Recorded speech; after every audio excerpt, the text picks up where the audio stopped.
Rebecca Turner. Now, don't forget, you can listen to Good Things. We are streaming live over at supertalk.fm, also streaming from that SuperTalk Mississippi app and your local SuperTalk Mississippi radio station. But don't forget, you can watch us. We are on your computer, your mobile device. Just head on over to SuperTalk TV. You'll see I'm not alone in the studio today, and that always makes me excited. We've got one of our favorites back, Stafford Shurden. He's a farmer, a restaurant owner, a former Justice Court judge, but most importantly, he's a gas station food reviewer, and he's got folks talking. So welcome back, Stafford. I always love coming here because this is the coolest studio.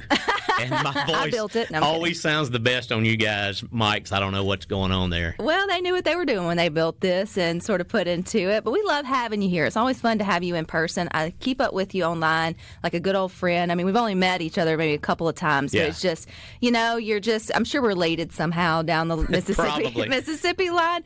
But I love to see what you're doing for your town of Drew. But then also just what you put out there in terms of content. It's uplifting and it's inspiring. So not inspiring, but at some point I guess it will expire.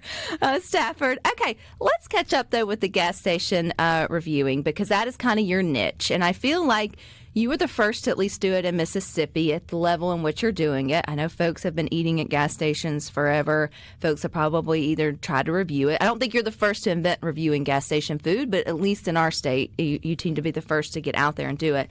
Take us back, because it's been a while now. When did all this get started for you?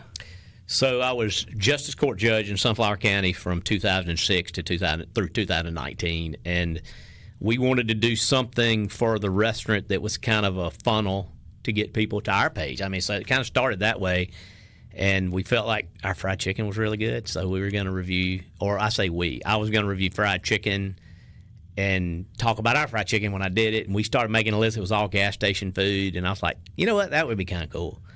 So I started out that way. Because it's a lifestyle for many. There's many listening to Good Things 3 to 4 days out of the week, if not 5. Because of your job or your scenario, you're stopping in a small town and you're getting something, whether it's breakfast or lunch, you're getting something from a gas station.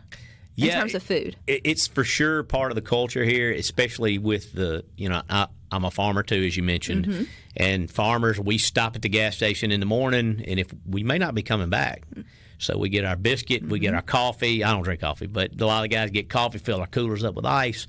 And most of the time, we're going to buy fried chicken because it holds really well. And at lunch, room temperature or tractor temperature fried chicken is pretty good. At lunchtime, as opposed to some other things. Especially if you're standing in the middle of a field and there's nothing really around you, you'll take just about anything. Absolutely. I never thought about that though, Stafford, with it being in terms of, farmers probably aren't either, being food safety, but it does keep. Like, it is something that you could get at 8 o'clock or 6 o'clock in the morning and it sit on your back seat, assuming it's not 100 degrees. Well, I'll tell you this. So I did take Surf Safe. That's actually not. Now, I didn't say. Don't say it really doesn't keep. I didn't say that it's by the books. No, but it still tastes good. You know what I mean? It still tastes good, and your likelihood of croaking from it, as long as you don't choke on it. You're not supposed to keep things at room temperature for just 2 to 4 hours. Yeah, we don't get sued. No. Nobody would say that. But it would be better than a tuna sandwich. Yeah, I think so. Or sushi doesn't hold well on the tractor. Or potato salad. And I've done gas station sushi, and it's pretty good. Okay, that's a whole nother level, Stafford, of that way. Okay, so you got started then. But then you had the idea of, posting it, and then it sort of grew into its own thing. When did you realize other people thought this was kind of cool, too? 3 days in. I mean, I'm not even kidding. Do you remember your first place that you... It was... it's a funny story because we had been talking about doing this, and I really didn't feel like I could when I was judge, just for some context, because when you're judge, there's things you can and can't talk about on social media, and I didn't want to do anything that looked funny for me being a judge. So January of 2020, my daughter Anna Walton and I, who's now a senior at Mississippi School of Arts, and we were driving to Indianola to get a tag for my truck. And she's talking about chicken livers. And I'm like, well, you've never had chicken livers? She'd never had them. Okay. So I said, let's go by Double Quick in Indianola, which at that time, it's been sold since then. It was still owned by the Gresham family, the good friends of mine. And we stopped by the Double Quick number 1. There's 75 of them. But this is number 1. And I said, I've been talking about doing this thing. Let's just film it. So she held the camera, and I ate chicken livers and a chicken thigh on camera, and we just, and I told somebody it was both hubris and serendipity to think this was a good idea and just drop the tailgate because I had nowhere else to put it. Mm-hmm. And then it was the tailgate review after that. But I do think I'm like one of the very few, if only, people that review it the way I do it. Which is very organic. It's not staged in terms of, a lot of production into it. Don't mean it like good, bad, or ugly. Yeah. Like it's just you go in, you get your food. Now you don't take your camera into the establishment. Sometimes I will. I'll try to sneak some. At first I didn't want them knowing who I was because I didn't want any kind of special treatment. Sometimes they won't let you. Like as a dietitian, Stafford, sometimes going into a grocery store and wanting to take like a little video or information for educational purposes. If the right person walks by, they're like, "What are you doing?" Correct. And so it's it's still a place of business that doesn't always want to be videoed. It is, and without permission. And I'll sneak a picture or two. I wouldn't really video in there, but now I'm kind of getting recognized most of the places I go, unless I get out, and I do get out of the state. It's been a little harder. I've been busy lately, so it's been harder to get out of the state. Well, that's a lot to do. But you got a lot of gas stations here. So to date, how many gas stations have you reviewed, Stafford? So I don't publish. Early on, I published 2 bad reviews that are still out there. I never took them off, but I don't publish everything. And they were respectful bad reviews. And sometimes, because you don't like everything. Right, you don't like everything, but sometimes the video doesn't come out. That's one great review I want to go back in Alabama and do at this taco place. It was fantastic. And I got home and I don't have video, unfortunately. So I've actually published, it's right at 200. Wow. But I've done quite a few more than that. Do you ever go back and get other things? Like get a really good one? I've been thinking about that lately. Well, because if you have the chicken biscuit at one and it's off the charts, you may have, I don't know what else they would sell, but something different. That may be, because if it's been that far in between, I know part of your purpose is to draw business to these smaller off-road places. Maybe they've got a wrap or I don't know, whatever. Well, I'm gonna make some people in Istabuchi, if I'm saying that right. I'm so proud of you for trying. Yeah, but I went to Max several years ago, and one of the things I've been doing lately is re-editing these things down into reels. So I originally shot them in 9x16, and now or I may have that backwards. I shot them horizontally, and now I'm re-editing them vertically down to 1.5 minutes for reels. And I just put out Max, which is MAKS. And I got the burger, which was pretty good. And everybody is just all beside themselves. You didn't get the hot ham and cheese? And I didn't know, Yeah. So, like, sometimes I'm like, it's so many comments. I'm like, maybe I do need to go back to Max and get that hot ham and cheese and check that out. You should. Especially if it's within driving distance and it's easy for you. None of it's easy anymore. I've done everything close to home, Oh, well, I guess 200. I wonder how many gas stations. But you look for, does it have to be like a standalone gas station in there? Because when you say tacos or you say whatever, it sounds like that. Or is it when you go in and it's got the, like the hot thing that's within the gas station? Is that included? Yeah, if it's, and I have done a few trucks that are permanently in parking lots of gas stations. I've done that a couple of times in Memphis, but typically it's just in the gas station. And some of these gas stations, there's a great one. This is outside of Mississippi, but in the oldest operating store in Arkansas is a gas station in the Ozark Mountains in the town of Oark, which is, I thought, am I saying that right? It's not Ozark, it's Oark. And it's Oark General Store. It's been there for like 130 years or something like that. And as long as they serve gas somewhere close. They do have gas, because as I was filming, there's a guy behind me pumping gas, because I was like, do the gas pumps really work here? And they do, but it is just full restaurant. And your cell phone doesn't even work. That's a cool place. What'd you order? The hamburger. And they fresh cut their fries, so their fries were awesome. Sounds delicious. It was delicious. How do you find these places, Stafford?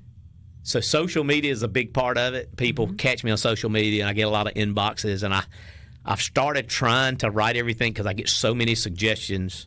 I try to write them all down, and I'm having trouble collating them because, like, if I'm coming, like today here in Jackson, I needed places here that I could have filmed. It didn't work out today. I had to come in late. But yeah, I try to, if I'm going, like I'll be in Nashville next week. And so I'll try to find places in Franklin. There's several cool places in Franklin, Tennessee. But I'll try to find places close. You got to pack your appetite. Got to pack your appetite. All right, stick with us. We got more with Stafford Shurden for SuperTalk TV.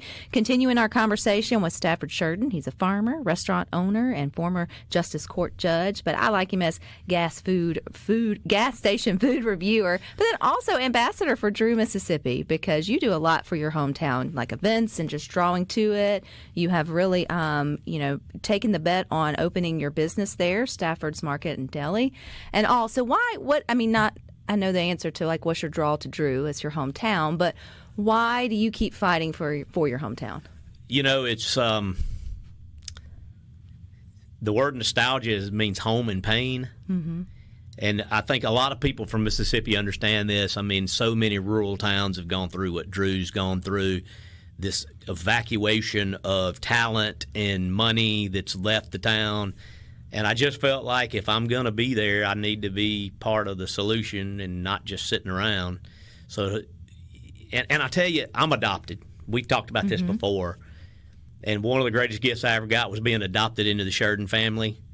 And just growing up there in our Mardi Gras parade this year. Mm-hmm, which is this Saturday. You were in it. Mm-hmm. This year, my English teacher, who's awesome, in her 90s. I don't want to, Miss Dubart, I'm sorry that I told that. She doesn't look it. But she had me write a paper back in high school about Tennyson. And he said, we're a part of all we've met. And that paper has had so much effect on me over the years. And you can take the boy out of Drew, but you can't take Drew out of the boy. You can take the boy out of Mississippi with so many of us that are raised here. You understand that. And it's just one of those things. There's for sure attachment there, and I'm there looking at it every day. I can't not do nothing, Right.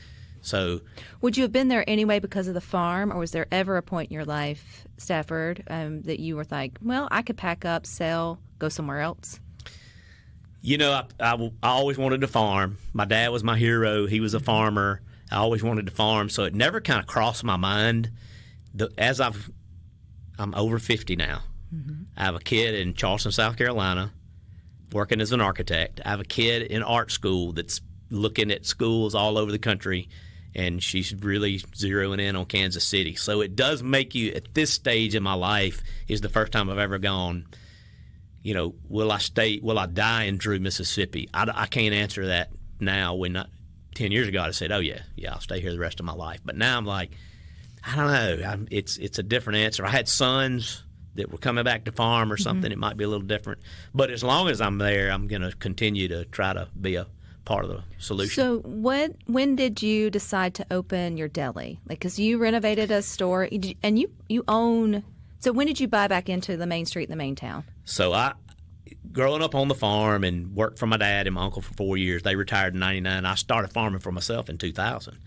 And got really involved with the Chamber of Commerce, and we started, a group of us that were in the Chamber, started a 501c3 separate from that, and we were doing a lot of work, really concentrating on downtown. And I was in my 20s. I didn't know anything, But in my 20s, my thought was, well, all this 501c3 stuff is great, but if somebody's not willing to put their own hard-earned money into it and invest in downtown, you can't 501c3 your way to success. Right. And so I bought a building for a little over $8,000. What was its history? And that's used to be. You shouldn't tell people that. There was actually a Delta Magazine article about it. It was Philip Sklar's antique store. And I have one of his advertisements that says, "We buy anything." He had a little bit of everything. So many people come in and say, "I have the best antique that came out of awesome. here." And then after that, it was the printers, but it had been shuttered for many years. It had no HVAC, no electrical.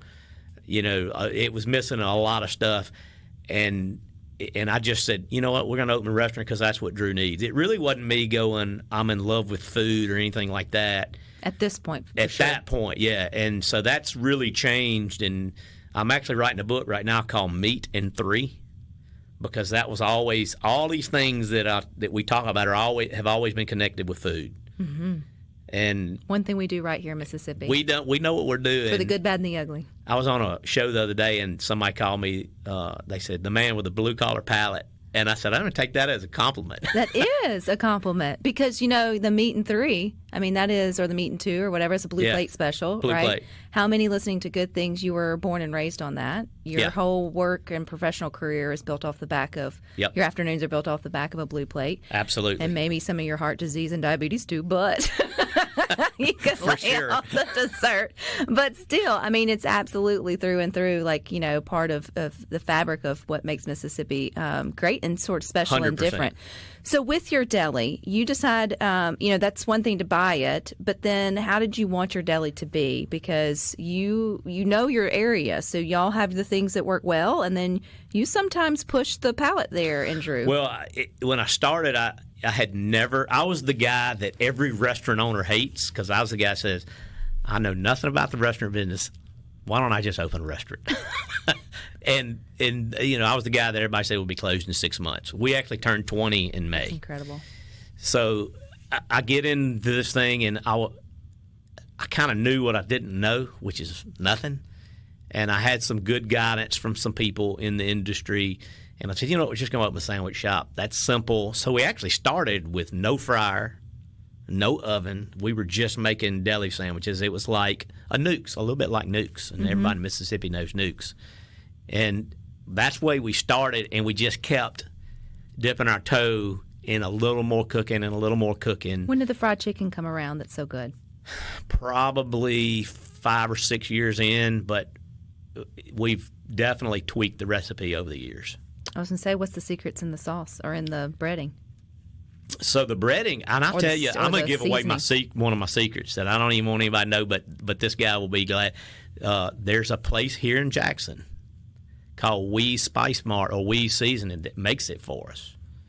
And so we buy our breading from them, but we also brine it and we do some other stuff to make it ours. But it's we go through so much breading, we can't make that much. Well, my then 4-year-old went through so much of your shrimp and grits, I couldn't keep up with it. So I forgot we even did shrimp and grits. And that's something that we were just hoping that night. But normally it's just not. It's usually not that kind of stuff. But we have, I don't know, about I guess 2022. I was really unhappy with the quality of the product we were putting out, and even going to these gas stations, I was like, some of these gas stations beat my brains out on what we were trying to do. I was going to say, does that influence anything that you sell at the market and deli? And so I scrapped the whole menu. I closed a week, scrapped the whole menu, rewrote all the recipes, and then gave my staff what I had done, and they further tweaked it because they're smarter than me a lot of times. And I think now our food is really a lot better. If I was to come into Stafford's Market and Deli in Drew, Mississippi for lunch, what do I order from a first-timer? The Blue Plate. I mean, typically the Blue Plate's always – today we had fried ribs or fried chicken. So the fried ribs is kind of a specialty. So if I'm going to get a sandwich, what sandwich am I getting? My favorite is probably the shrimp po' boy.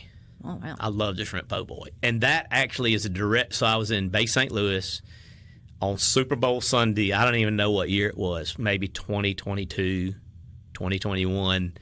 And somebody says go to Kent and Sue's, and it's at least in the top 2 or 3 po' boys I've ever had.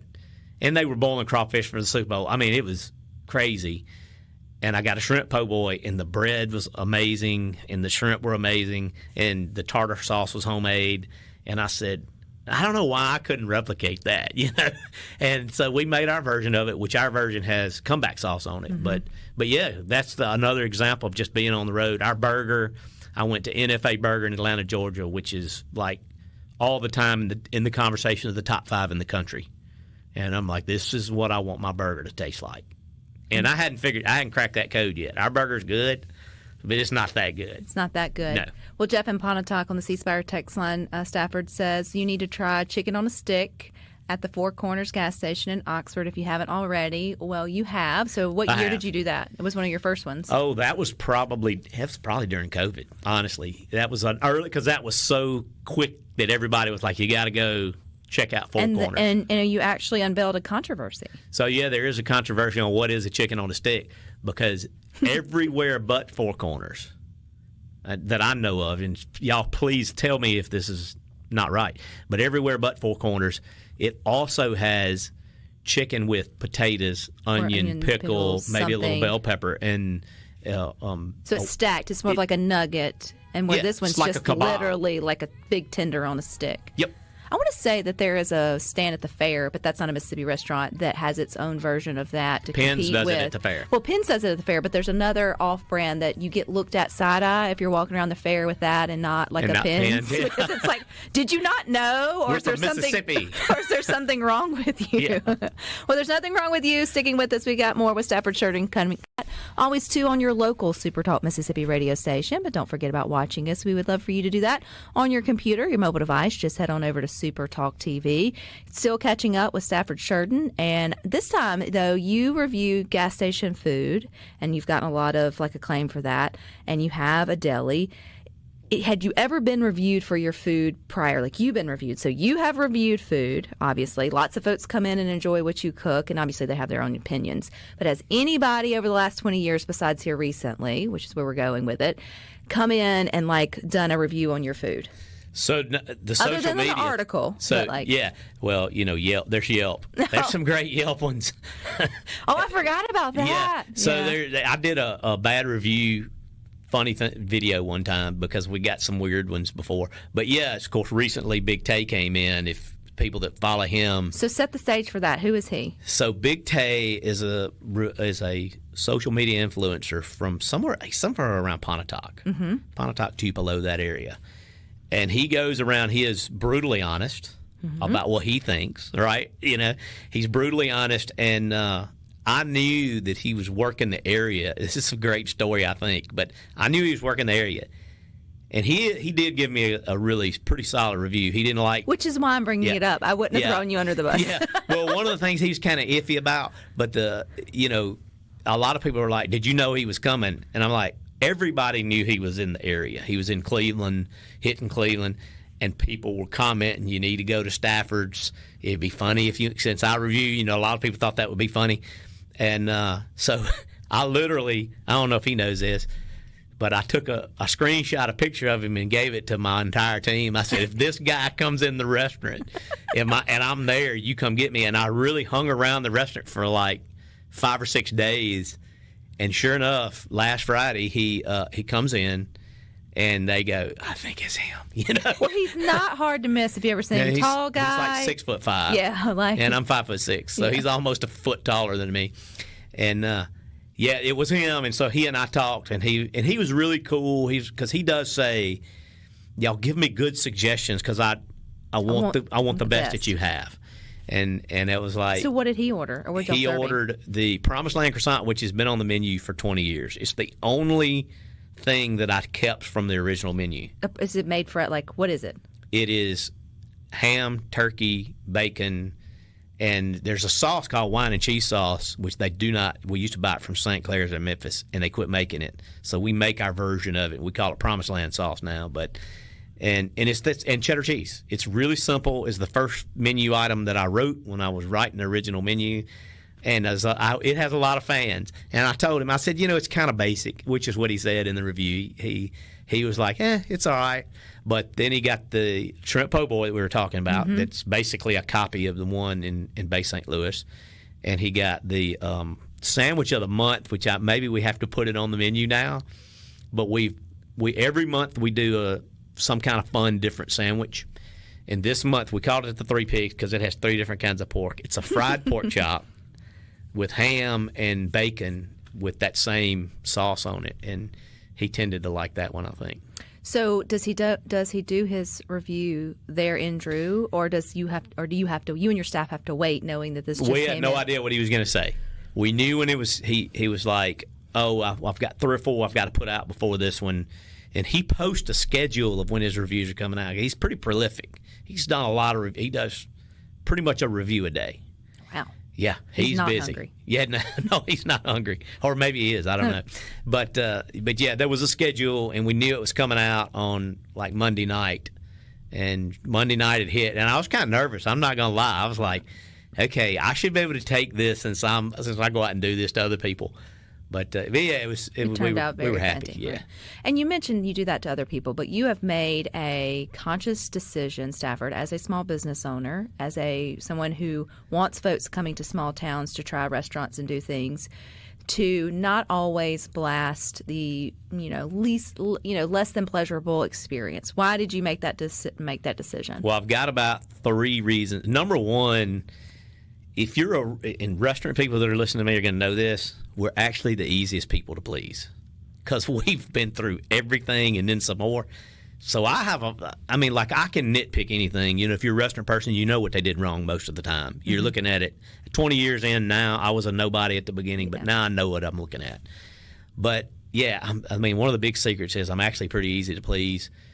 But yeah, during COVID really is when I was like, I can't put out these negative reviews because I run into places where it was kind of obvious that they were having supply chain issues and labor issues, and it's like I didn't feel right about it, and I just never went back to that.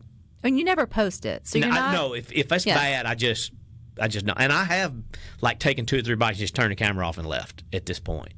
And then a few weeks ago, I'm trying to go back and look at some of these old videos, and after 200 over a almost 6-year period now, it's like it kind of starts running together on the score part. Right. So I'm going to give this burger today a 8.4 because I used to do 1 to 10 with decimal points, and so it's just 1 to 100 is what it really is. And was it really as good as that one I had at that place in Friars Point? And what did I give it? And so it all starts to run together, and I'm just like, I can't keep up anymore mentally. And so now I'm just like, you just need I just a say if simple it's good, system red light, green light, yellow light. Whatever. If I post it, it's because I thought it was good. Yeah. And you can kind of tell, I use a lot of. Sometimes I'm just like, oh man, this is good. There's nothing else to say, but if I say it 4 or 5 times, But you talk about the Yelps, and now Stafford, you've got the Facebook insert. Let's talk wherever. I don't know if every town has a Let's Talk something, but to that extent. And you sometimes see those people, and if you have a truly bad experience, especially maybe, I don't know. So what are your thoughts on, being mindful of what that can mean to a small business before you just talk about a dry burger on social media? Well, I do think you never can tell about a place by one bad experience. They really could have just had a bad day. It does happen. We've all had bad days at work, and if somebody came on your bad day and go, I'm going to put a Yelp review, you wouldn't be too happy about that. And the other thing is funny because I just got a request for an interview, and I actually ended up doing it over email about this very thing, how do businesses deal with it. Right. And my thing, because Wawa just got and they're a huge gas station chain in the northeast part of the country, huge. And they just got reviewed by Dave Portnoy, who's the Barstool Sports guy, and he just trashed them. What's gas station pizza? It's not going to be, Right. But my advice was, you can actually kind of lean into these bad reviews sometimes. And sometimes you may need to, with an open ear, listen, because there may be some truth to it. Because I've had reviews on me that weren't good that I changed stuff because of.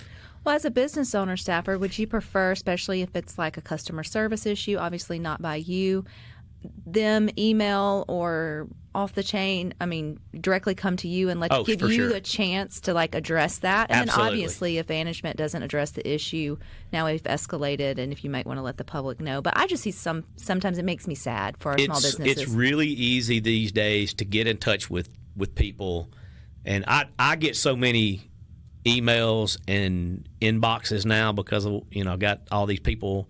I'm getting 1 million views a month all total on all these channels. So it's hard to keep up with, but I really do try to look at every message I get. And I think most business owners are easy to get in. You can get directly in touch with them. And they would, if there's a problem and I don't know it, it's my fault. But I would really appreciate your help letting me know. You know what I mean? Not on a billboard. Not on a billboard. Yeah, I would prefer that for sure. I would prefer. Someone asked, Stafford, have you been to Nails in Stewart? I love Nails. I go in and they're selling pickled quailed eggs and at the counter, which I was like, So you don't have to show me anything else. And I'm looking around at the tables, and there's sweet tea on every table. And somebody said, get the ribeye sandwich. And that's another one from way back. And, it's crazy because I passed Nails 40,000 times when I was a student. It was there when I was a student at Mississippi State way back in the day, in the early 90s. And I never stopped. And that's what's so cool about this. Story behind Nails, the name Nails. Their last name is Nail. Oh, yep. Okay. So first I was like, you get your nails done, you get a sandwich. Well, like, I didn't know either, nails, but they commented on the post, and I saw their last name. But yeah, that ribeye sandwich is, and it's not like chopped up ribeye. It's like a piece of steak on that sandwich. So it's not a McRib. It's not a McRib. Yeah, I've never had a McRib. Oh, have you not? No. Rhino would probably take you to have one. When they come, like when they're not seasonal, but whenever. Is it good, Rhino? It's like when your ex comes into town. You know you shouldn't. Rhino. I should have the button to control his mic. Right. That's a pretty good analogy because sometimes you got to visit your ex. I don't know. You know what? Y'all just wait. We got more coming up next. Device, wrapping up our conversation with the best ever, Stafford Shurden. It's been such a pleasure having you here, Stafford. I want to talk about, though, this lawnmower Mardi Gras parade that you have brought to Drew, Mississippi. And what year are you in? 4. This is number 4 this year. Number 4. And yeah. I love this idea that Mardi Gras is just sort of spreading over our state. I've shared so many times here on Good Things. I didn't really understand Mardi Gras until I became a student at USM. But it feels like, and that was, 15, 20 years ago, that it's the love of it has really moved in places that it was never before. So why bring Mardi Gras to the Delta? I had a good friend named Tom Davis. And he lived on the coast for a long time, was from Drew, moved back to Drew. And one day he said, we need to have a Mardi Gras parade. And I was like, Tom, I don't know if we're a big enough town to have a Mardi Gras parade. He said, we'll just do a lawnmower Mardi Gras parade. And it was just one of those things that we were just talking, one in one ear and out the other. Tom passed away, unfortunately. And then one day I was like, we need another event in Drew. And I just thought at that moment, just, one of those earworms, I guess it came up at the right time, and I said, well, let's do a lawnmower Mardi Gras parade. The first year, I think there were a lot of people in Drew that really didn't know what Mardi Gras is. Or really like those type of parades. Yeah. Yeah. So it was, a few people came out the first year. It was so cold. And then the year you were there, we had beautiful weather. We had a really good turnout. Last year, it rained the whole time. We went on, and we were troopers. We were true Mardi Gras people, and went on and did the parade. This year, I think people have kind of, from what I'm getting a lot of feedback, people understand what we're doing. And I'm actually a little concerned that we have enough food vendors and stuff like that. So we do have a guy coming to cook crawfish. Bobby Henner Tire Company was so cool. They're cooking hot dogs and giving away to the kids. So it's a little more, it's not the adult theme one like you get in New Orleans. It is a family deal, but yeah, for the first time, I'm like, I think we're actually going to have a really strong crowd at it. If people want to come out, and you should come out just for the creative floats. People really do take their side-by-sides, but then the lawnmowers, they really take it to heart to make this like a Drew-inspired Mardi Gras. Like if Rednecks came out to make Mardi Gras, right? No, you hit it the nail on the head. And we had some lifted lawnmowers and stuff last year. Very affectionately. It's something you will not see. Well, I got my Archie at Drew shirt on, and I texted Archie the other day, and I sent him a poster from it, and I'm like, we still feel connected, I think, to New Orleans because of him. And he was actually watching a Mardi Gras parade from his balcony when he texted me back. But I was like, I do think that plays a role in us wanting to do it too. But it's really grown. We're excited. Folks want to come out for it, Stafford, this weekend. So 5:30 on Sunday evening. So we're going to start at Drew High, where Archie went to high school, and we're going to go down Shaw to Main Street. And Mardi Gras parades, they're a moving party. They're not a big round thing that goes back to where they started. We're going to dead end into Main Street, and waiting there is going to be Mike Ellis and the Hometown Band. They're going to be playing in the park from 6:30 to 8:30, and there'll be a guy selling crawfish, and we'll be open, and it's just going to be a big time. Yeah, bring your coolers and just come hang out in the park with us for a couple hours. Mike Ellis and Hometown Band's awesome, by the way. They're going to be fun. They're going to be fun, and you won't regret it at all. One more question, though, on the text line for you, Stafford. What's your favorite breakfast place at a gas station? I have several. I don't eat a lot of breakfast, but Satsuma, Alabama, the Satsuma exit, there's a Chevron down there, and they do what they call it breakfast gumbo. It's not any sense of the word gumbo, but it's really cool. It's got Kaneka sausage and a bunch of other stuff in it, eggs and stuff. But there's a brand new place in Biloxi, Gulfport, in between Biloxi and Gulfport, called Highway 90 Express, right there on 90. And there's a chef there that owns it, and they have this bacon on a stick. It's like we're talking about chicken on a stick. This is bacon on a stick, and it's this big, thick piece of bacon. It's not for everybody because it's not crispy like you're thinking. It's more gelatinous, you know what I mean? And it is coated with brown sugar. And when I tell you this thing is... Do you eat it with a biscuit? You could. It's a big... but it comes on the stick. You just eat it. And then they have shrimp and grits for breakfast there, too. They have a breakfast version of shrimp and grits, and that's really good. And what's the name of that place? Highway 90 Express. Highway 98 Express. If folks 90. It's 90. Yep. I'm sorry. Right there on Beach Boulevard, they call it. If folks want to watch your videos or follow you, what you do next, Stafford, how do they do that? Whatever social media you prefer, just type in Stafford Shurden, and I'll come up. I'm everywhere. You're on the TikToks and all the things? I'm on the TikToks and all the things. Do you dance? I do not dance. I am a terrible dancer. I just can see you and one of your daughters getting in on one of the little TikTok things. You need to come up with a dance for your Mardi Gras parade for people to redo. That'd be for somebody else to figure that one out. You got a book coming out. When can we at least put it on our... I'm hoping... I'm saying by August. We don't have a date yet. I've turned in my rough draft. They told me some things to change, so I was supposed to be done with it this week. So that means we get to have you back. Yeah, I'll come back for that, for sure. You'll come back for that. Well, I appreciate your time here, and enjoy your time with your daughter. Thank you. I enjoyed it. All right, you guys stick with us. We got more for you coming up next. You got the boys with Sports Talk from 3 to 6. Rhino and I will be back here tomorrow at 2, but until then, I hope you all find time for the good things.